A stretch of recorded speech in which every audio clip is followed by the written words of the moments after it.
So, more clearly here, as the CPU,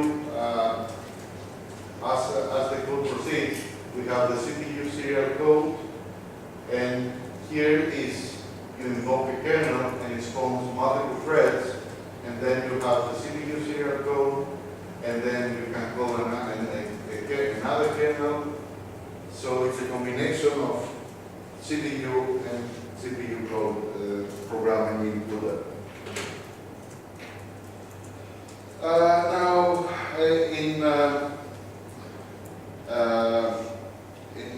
getting more deeply, each thread block in a grid contains a packet of threads, of 32 threads, which are called warps.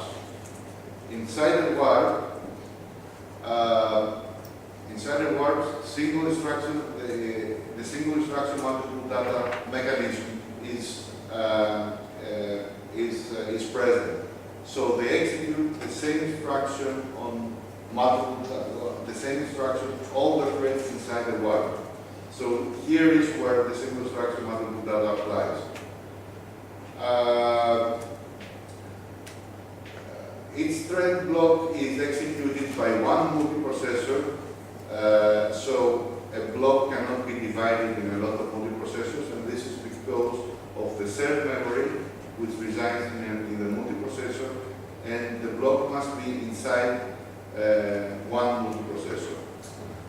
And the multiprocessor can execute multiple blocks concurrently. And the shared memory and all the kind of resources are divided for all threads. So by actually taking care of how much registers and shared memory we can we need, we can actually the multiprocessor can have more than one thread executing inside it. So there are up to 32 threads in the warp, as I told you. There are up to 32 warps in a block. Each block executes on a single streaming multiprocessor, and the Fermi CPU has 16 streaming multiprocessors. So, as I told you, if the resources, the register, the thread space, and the shared memory are carefully managed, you can actually have a lot of blocks inside the streaming processor. Now, let's see a little bit about the memory. So the local memory is an off-chip memory, is from off the chip, and it has read and write accesses, and it's not cached. The shared memory is on chip, there's no reason to cache it, and we have read and write accesses from a thread. The global memory is off chip and it's not cached. The constant memory is off chip and it's cached. And the texture memory is off chip and yes, it's cached, but they have only read capabilities. Okay. So here's the Tesla architecture with its streaming processor and its level 1 and level 2 data caches. And here is the Fermi architecture, which actually adds a new concept of dual warping, which is actually the ability of the scheduler to actually work on two warps, assigning instructions to the streaming processor. So it has an L1 cache which is configurable, and it has a unified L2 cache which is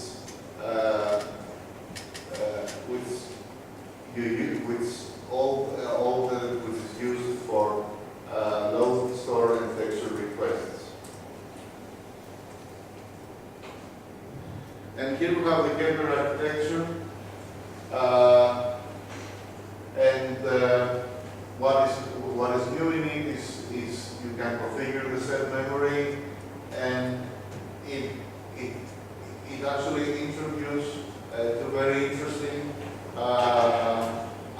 very interesting programming modules, the dynamic parallelism and the hypercube, which are now very popular, and a lot of investigations are doing.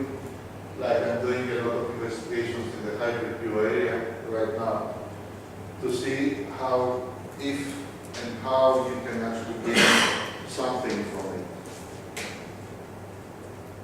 There are lots of libraries that the NVIDIA has, is for FFT, for blast operations, with sparse matrices. It has a random number generation, and also there are commercial, but there's a commercial package, the CULA, which actually does a lot of linear algebra operations, and we have the Thrust, which is extremely useful, and I'm using it constantly in my applications, and has a lot of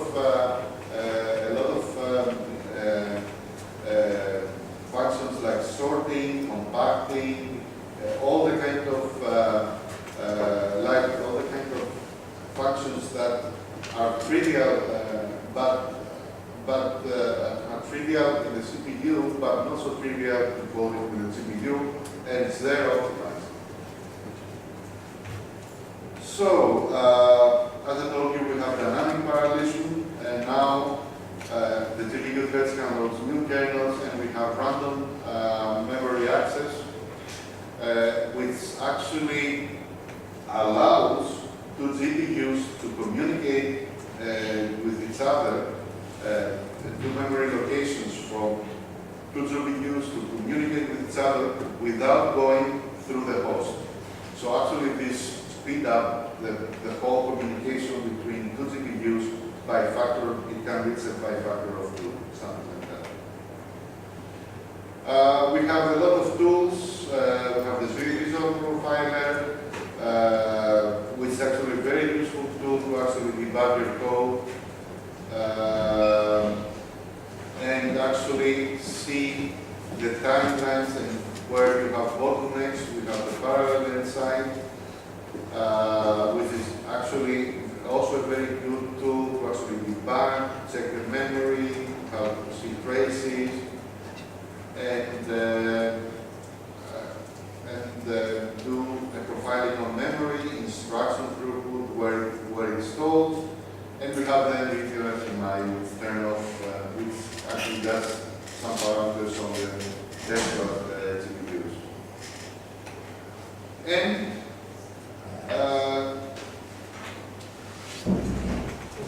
we have now the device capabilities.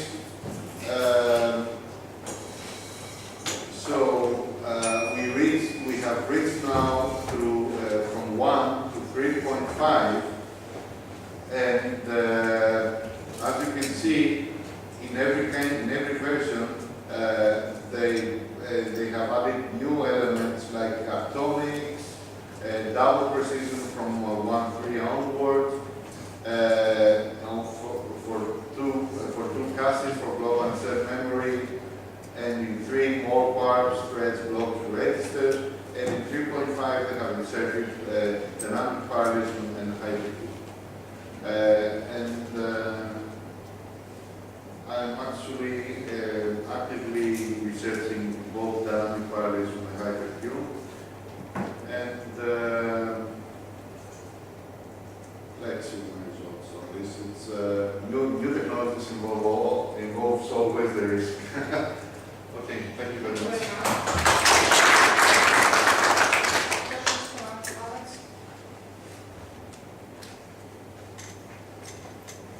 In our GPU cluster, what capability can you test? 2. 5? 2. Until capability. It's a Fermi, it's Fermi. Other question? And about that Cannon functions, you said that it's possible to use recursion from either. Yes, from 3.5 onwards. Or 3.5. which means that we can use text and where are they stack for recursion. Yes. Where these stacks are built, since the memory for each. From the scheduler, actually there is, I haven't actually done research where it's, it has, I don't know if it stores the stack in the cache or, but it has a certain place in memory to actually store the stack. Somewhere should be. Yes. Extreme processor has probably. I really have not searched where it stores it, but it has memory to store it. Yes.